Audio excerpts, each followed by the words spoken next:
So hi friends, అందరికీ నమస్తే. So ఈ రోజు వచ్చేసి మనం ప్రపంచానికి దూరంగా ప్రకృతికి దగ్గరగా అతి ప్రాచీనమైన ఇంకా పురాతనమైన సంస్కృతిని పాటిస్తూ ఒక వేదశాల దగ్గర అయితే ఉన్నాం మనం. సో చాలా పీస్ఫుల్ గా ఉంటది అనమాట మొత్తం చుట్టుపక్కల. ఒకసారి చుట్టుపక్కల చూపించు. అటు 2 కిలోమీటర్లు ఇటు 2 కిలోమీటర్ల వరకు మనకు ఊరు అనేది తగలదు. ఆ ఉన్న ఊర్లో కూడా చిన్న చిన్న గ్రామాలు అనమాట. సో అటువంటి గ్రామాల మధ్య ఇంకా దూరం దాకా అడవే ఉంది మనకి.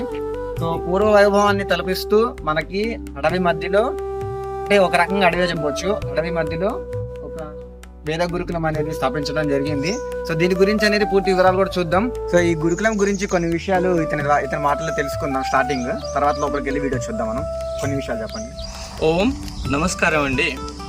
ప్రస్తుతానికి మనం ఇప్పుడు నిగమనీయడం వేద గురుకులం ముందు ఉన్నాము. ఈ గురుకుల సంస్థాపకులు పూజ్యులు గౌరవనీయులైన ఆచార్య ఉదయన మీమాంసక గారు. ఇప్పుడు వారు సన్యాసాన్ని స్వీకరించి చిదానంద సరస్వతి గారిగా పిలువబడుతున్నారు. ఈ గురుకులాన్ని 2005వ సంవత్సరంలో స్థాపించారు. ఆ రోజు నుంచి క్రమక్రమంగా వృద్ధి చెందుతూ అనతి కాలంలోనే ఎంతోమంది విద్యార్థులను ఆర్ష వేద విద్వాంసులుగా తయారు చేసినటువంటి గురుకులం నిగమనీయడం వేద గురుకులం.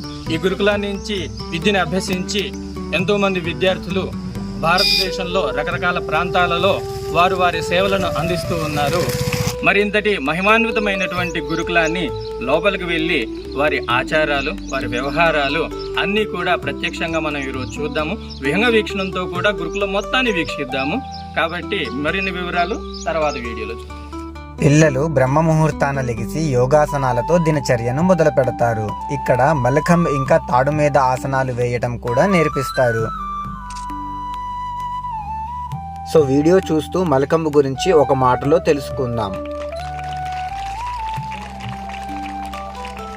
మలఖంబ్ అనేది మన భారతీయ పరంపరానుగతంగా చేయబడుతున్న ఒక సాహస కళ. మలఖంబ్ అనేది చెక్కతో చేయబడిన ఒక స్తంభం.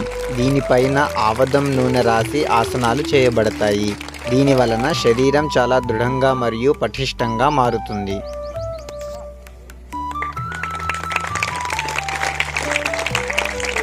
ఆ తరువాత స్నానాదులు చేసి నిత్యం 2 పూటలా సంధ్యావందనం, అగ్నిహోత్రం చేస్తారు.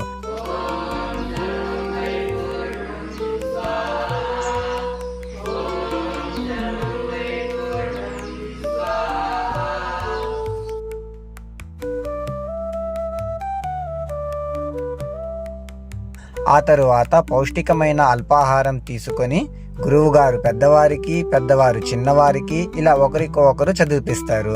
ఈలోపు మనం గురుకులం యొక్క అందాలను విహంగ వీక్షణంతో చూద్దాం.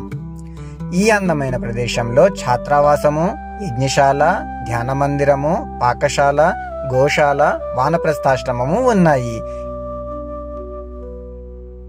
ఇంకా పిల్లలు సాయంత్రం శారీరక వృద్ధి కోసం గురుకులం యొక్క పనులు చేసి మళ్ళీ సాయంత్రం కూడా నిత్యాగ్నిహోత్రం చేస్తారు.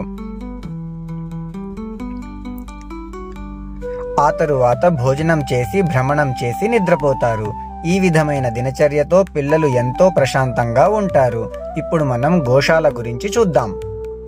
సో ఇప్పుడు మీరు చూస్తుందంతా గురుకులం యొక్క ల్యాండ్ అన్నమాట. డ్రోన్ వ్యూ, అప్పర్ వ్యూ అన్నమాట. ప్రస్తుతానికి మనం మహర్షి దయానంద గోశాల దగ్గర అయితే ఉన్నాము. మన సంస్కృతికి అభిన్నమైన అంగము గోమాత.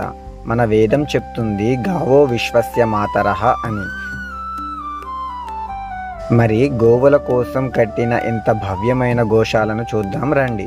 మొదట్లో గోశాల ఇలా చిన్నగా ఉండేది. ఇప్పుడు గోశాల ఇంకా గోగ్రాస నిమిత్తం గడ్డి వానకి తడవకుండా ఇలా ఒక షెడ్ నైతే ఏర్పరిచారనమాట. దాతలు ఏ విధమైన సహాయ సహకారాలు చేయాలి అనుకుంటే ఇక్కడ స్క్రీన్ మీద కనపడుతున్న QR కోడ్ కావచ్చు, లేకపోతే అకౌంట్ నెంబర్ కావచ్చు, లేకపోతే కింద స్క్రోల్ అవుతున్న Google pay, phone pay number కావచ్చు, మీకు ఏ విధంగా కుదిరితే ఆ విధంగా సహాయపడగలరని కోరుతున్నాను. ఈ చట ఓన్లీ దేశీయ ఆవులు మాత్రమే ఉంటాయి.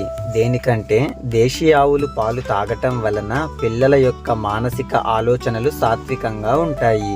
దీని వలన విద్యార్థుల యొక్క బుద్ధి చదువు పట్ల చురుకుగా, ఏకాగ్రంగా ఉంటుంది. అందువలన గురుకులాలలో దేశీయ ఆవులు మాత్రమే ఉంటాయి. ఇక్కడ బ్రహ్మచారులు స్వచ్ఛమైన ఆవు పాలు తాగి బలిష్టంగా ఉంటారు. సో ఫ్రెండ్స్, అక్కడ కార్నర్లో ఉన్న క్యాబిన్లో చిన్న చిన్న దూడలను అయితే పెట్టారనమాట. సో చాలా ముద్దుగా కనబడుతున్నాయి. సో ఒకసారి వెళ్దాం ఫ్రెండ్స్. సో చూస్తున్నారు కదా ఫ్రెండ్స్ ఎంత ముద్దుగా ఉన్నాయి అనేది. సో వాటి చెవులే వాటికంటే పెద్దగా ఉన్నాయి. నిగమనీడం వేద గురుకులం సాంగోపాంగ వేద మహావిద్యాలయం. ఇచట సంస్కృత వ్యాకరణం, వేదోపనిషత్తులు, దర్శనములు, శాస్త్ర విద్యలతో పాటు శస్త్ర విద్యలు కూడా విద్యార్థులకు నేర్పుతారు. శస్త్ర విద్యలు అంటే స్వయం రక్షణకు సంబంధించిన కొన్ని కళలు కూడా ఇక్కడ నేర్పుతారు. ఈ విధమైన ప్రశిక్షణ వలన విద్యార్థులు శారీరకంగా, మానసికంగా, బౌద్ధికంగా దృఢంగా మారుతారు. ఇచట విద్యార్థులు చదువుకోవటానికి సువిశాలమైన గ్రంథాలయం కూడా ఉన్నది. సో ఇంతకు ముందు సాందీపని వేద గురుకులం యొక్క వీడియో అప్లోడ్ చేశాను కదా. సో దానికి మీ ప్రేమానురాగాలు అయితే బాగానే అందాయి. సో ఆ సాందీపని గురుకులం వచ్చేసి నిగమనీడం వేద గురుకులం యొక్క శాఖ అన్నమాట. చూడని వారు ఎవరన్నా చూడాలి అనుకుంటే కింద డిస్క్రిప్షన్లో లింక్ ఇచ్చాను, చూడండి. మరి ఇంతటి భవ్యమైన ఇంకా ప్రకృతి సౌందర్యాలతో అలరారుతున్న ఈ వేద గురుకులం మీకెలా అనిపించిందో కింద కామెంట్ రూపంలో ఖచ్చితంగా తెలపండి. మళ్ళీ మనం మరొక ఇంట్రెస్టింగ్ వీడియోతో నెక్స్ట్ వీడియోలో అయితే కలుద్దాం. బాయ్.